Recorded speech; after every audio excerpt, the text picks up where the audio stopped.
एक बार फिर से आप सभी का स्वागत है। हम अध्ययन कर रहे हैं हागे भविष्यवक्ता की पुस्तक का और अब समय है कि हम उसके पहले अध्याय पहले वचन से आगे का अध्ययन करें। मेरे प्यारे भाई बहनों, आपने यहाँ पढ़ा ही होगा पहला अध्याय पहले वचन से लेकर के 11वें वचन तक परमेश्वर के द्वारा हागे भविष्यवक्ता से ये कहा गया कि भाई अब तुम्हें मंदिर के पुनर्निर्माण को करना है। और यहाँ पर आप पहले वचन में देख सकते हैं पूरा टाइमिंग वगैरह दी गई है, पूरा एक इंट्रोडक्शन दिया गया है।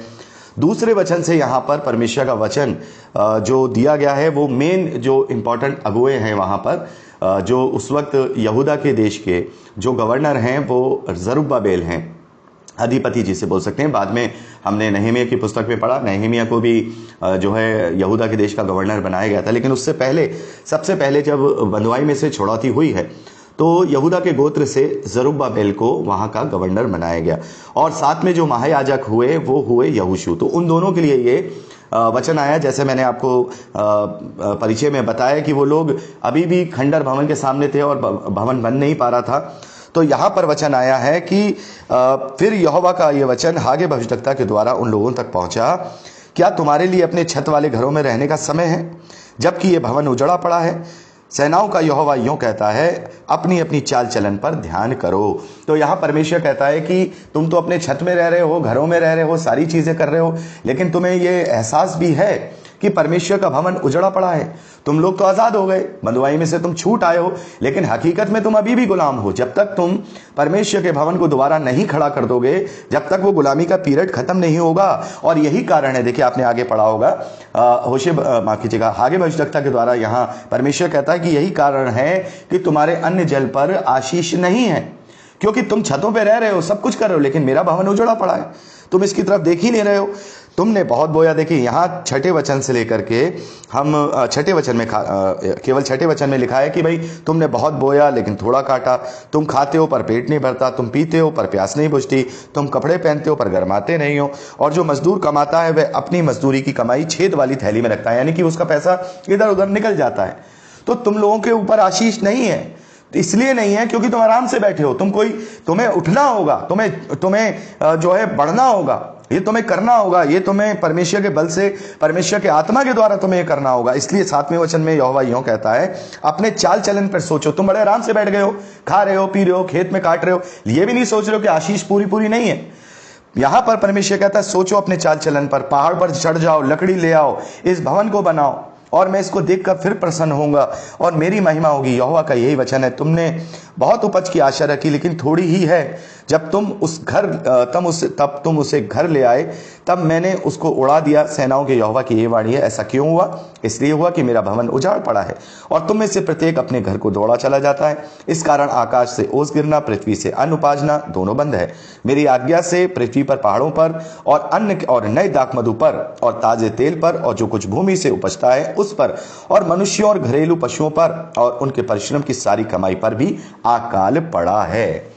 तो यहां पर हागे भविष्यवक्ता के द्वारा परमेश्वर ने कह दिया कि अपनी हालत देखो, अगर मेरा भवन खंडर पड़ा रहेगा तो तुम्हारा जीवन कैसे आशीषित होगा। तो मेरे प्यारे भाई बहनों, ये तो हो गई फिजिकल बात यहाँ पर कि भाई फिजिकल बात है। परमेश्वर ने व्यवस्था विवरण में ये बात आशीष के रूप में इजरायलियों को दी थी कि भाई तुम अगर मेरी आज्ञाओं को मानोगे, आज्ञाओं पे चलोगे, विधि विधान करोगे तो मैं तुम्हें आशीषित करूंगा। तुम्हारे अन्य जल पर समय पर मेघ आएगी और तुम्हारी उपज बढ़ेगी। तो यहां पर ये तो फिजिकल बात हो गई मेरे प्यारे भाई बहनों कि भाई ये सारी चीजें करनी है तुम्हें। लेकिन यहां दो बात निकल के आती हैं, एक बात आत्मिक निकल के आती है और एक बात कुछ अपने फायदे के लिए इस वचन को तोड़ मड़ोड़ करके लोगों में भी पेश करते हैं। तो वो क्या करते हैं, वो लोगों को इस वचन से कहते हैं देखो परमेश्वर का भवन उजड़ा है, जब तक परमेश्वर का भवन नहीं बनेगा तुम्हारा आशीष नहीं आएगी, तुम्हारा ये नहीं होगा। लेकिन मेरे प्यारे भाई बहनों, ये ठीक नहीं है, क्योंकि आज ईंट और पत्थरों का भवन नहीं है। परमेश्वर पहले उस वक्त उस भवन में वाचा के संदूक के साथ था और वहां बलि विधान चढ़ाया करते थे। पूरा एक सिस्टमेटिक तरीके से काम हुआ करता था, जैसा परमेश्वर ने नियम में बांधे रखना चाहता था, ताकि ये जो सारी फोटोकॉपी यहां हो रही है इसका असल अपने इकलौते पुत्र के द्वारा वो पूरी कर सके। तो आज वो पूरा हो गया। अब हम किसी ईंट पत्थर के भवन में नहीं जाते। आज हम जो चर्च में जाते हैं वो एक कलीसिया का भवन है जहां पर हम लोग इकट्ठा होते हैं। लेकिन एक्चुअली में आज परमेश्वर का भवन कौन है? नए नियम के अनुसार पौलुस कहते हैं, क्या तुम नहीं जानते कि तुम पवित्र आत्मा का मंदिर हो? तो आज हम ईंटों के पत्थरों के बनाए हुए मंदिर नहीं, बल्कि स्वयं को आत्मा का मंदिर बना करके परमेश्वर का मंदिर हो चुके हैं। तो यहाँ पर जो लोग इस प्रकार की झूठी शिक्षाएं देते हैं, लोगों को डराकर भरमाकर कि भाई हमें चर्च बनाना है, चर्च में पैसा दो और तुम आशीषित होगे। मेरे प्यारे भाई बहनों, हमें चर्च भवन बनवाने चाहिए, ये हमारा कर्तव्य है। मैं इसके लिए मना नहीं करता हूं, क्योंकि अगर हम नहीं करेंगे तो चर्च भवन कैसे बनेंगे? कलीसिया की ही जिम्मेदारी होती है। लेकिन ये सोच करके करना कि हम हमारे अन्न जल पे आशीषित होगी। अरे हम स्वयं परमेश्वर का मंदिर हैं, और प्रभु यीशु मसीह ने तो कह दिया तुम्हें किसी बात की चिंता करने की जरूरत नहीं है। तुम बुरे पिता होकर के तुम अच्छी वस्तुएं अपने बच्चों को देते हो, तो मैं तो अच्छा पिता हूं, तो तुम्हारे लिए अच्छे काम क्यों नहीं करूंगा, अच्छी वस्तु क्यों नहीं दूंगा? और प्रभु कहते हैं कि तुम पहले उसके धर्म और राज की खोज करो, तमाम बाकी वस्तुएं तुम्हें अपने आप मिल जाएंगी। अरे अब तो मैंने तुम्हें वो वचन दे दिया, तुम्हें इन चीजों के पीछे नहीं भागना है। तो इस तरीके का तोड़ मरोड़ करके जो वचन प्रचार करते हैं, ये गलत है। ये फिजिकल वचन है। आत्मिक वचन ये है कि अगर हम इस वचन से कुछ सिखाना चाहते तो हम ये सिखा सकते हैं कि अगर हम वाकई में ही अपने जीवन में परमेश्वर की आत्मिक और संसारिक आशीषें चाहते हैं, तो हमें जो हमारा खुद का भवन खंडर पड़ा है, चर्चेज नहीं हमारा, क्योंकि चूंकि हम अब परमेश्वर के भवन हैं, उसका मंदिर है, तो अब हमें अपने पुराने खमीर को निकालना होगा, हमें अपनी पुरानी बुराइयों को हटाना होगा, हमें शुद्ध मन करके परमेश्वर का मंदिर बनना होगा। यदि हम ऐसे नहीं हैं तो अपने आप में खंडर पड़े हुए हैं। कभी कभार ऐसा होता है कि हम प्रभु यीशु मसीह को ग्रहण कर लेते हैं, लेकिन हम परमेश्वर का मंदिर नहीं बन पाते, क्योंकि अभी तक हम नई सृष्टि नहीं बनते हैं। तो पुराने खमीर को, पुरानी सृष्टि को निकालना होगा, तब हम इस खंडर रूपी भवन को जो हैं उसमें हम पवित्र आत्मा का भव्य मंदिर बन पाएंगे। जो यहेजकेल का जो भव्य मंदिर हमें दर्शन में दिखाया गया, वो मंदिर बन पाएंगे। वो सारी चीजें हमारे अंदर होनी चाहिए, वो क्वालिटीज हमारे अंदर होनी चाहिए, जिससे कि हम पवित्र आत्मा का मंदिर बने। तो यदि हम सांसारिक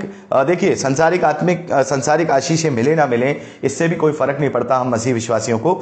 लेकिन फिर भी अगर हम चाहते हैं, जैसे प्रभु कहते हैं पहले उसके धर्म और राज की खोज करो, तो हमें पहले अपने आप को यहाँ पर अपने इस भवन को जो हम स्वयं हैं, इस खंडर को हमें सही करना होगा और हमें उसे दुरुस्त करना होगा, ताकि वो सही मायने में पवित्र आत्मा का मंदिर बन सके। तो ये बातें हमें यहाँ सीखने को मिलती हैं।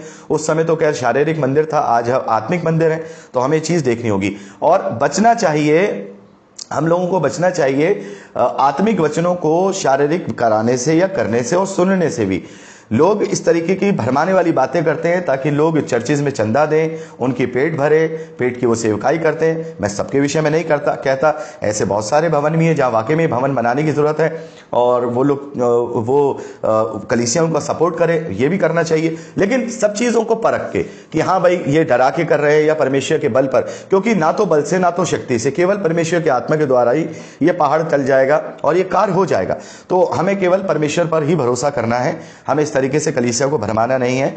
कलीसिया में परमेश्वर अपने आप मन में डालेगा और वो भवन के लिए अपना योगदान जरूर देंगे। तो ये बात वहां के समय के लिए तो हो गई, और जो आत्मिक अर्थ था वो भी हमने यहां पर देख लिया।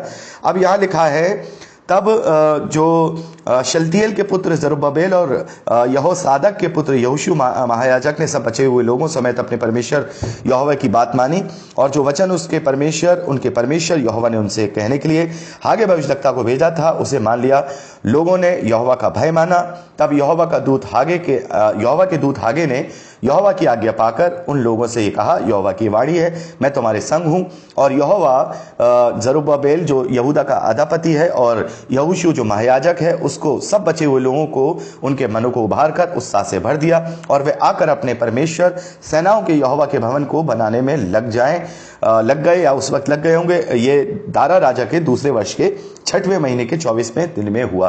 तो परमेश्वर का जब वचन आया तो देखिए सबसे बड़ी बात है यह आज्ञा पालन था। जरुब्बाबेल और यहोशू दोनों जुट गए और उनका मन में हियाब हुआ कि हाँ, परमेश्वर ने अब ये कहा है, तो अगर उसकी इच्छा है, देखिए अगर परमेश्वर कोई काम कराता है तो उसके लिए मन में हियाब भी देता है। कभी कभार क्या होता है ना, हम अपनी मर्जी से अपने मन में हियाब ले आते हैं, कहते हैं कि शायद हम अपनी मर्जी से इस कार्य को करेंगे।